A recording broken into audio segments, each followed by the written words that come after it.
Bermeoko Elkartasuna dantza taldeak bere urteko emanaldia eskaini du larunbatean, Artza frontoian. Aurtengo ekitaldiari egurre deitu diote. Izan ere, egurra izan baita ekitaldiko protagonista nagusia. Artza frontoira aurreratu diren herritarrek egurrarekin egindako tresna ezberdinak ikusi ahal izan dituzte dantza guztietan. Hau da, makillak, arkuak, txokoloak eta bar. Dantzarako soilik ez, musikarako ere egurra erabili da ikuskizunean. Eta txalapartaren doinuak entzuteko aukera izan da larunbat honetan Artza frontoian.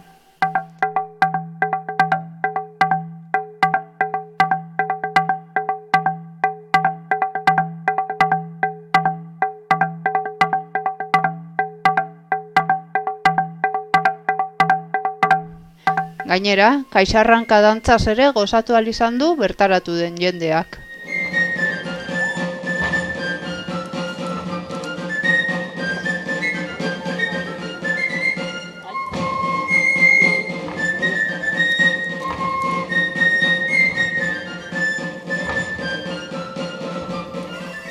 Ikuskizun honetan, 50 dantzari eta musikari inguruk parte hartu du. Eta egurre ekitaldiarekin, Elkartasuna dantza taldeak, Euskal Herriko dantza ezberdinetan egurraren erabilera ezagutaraztea bilatu du.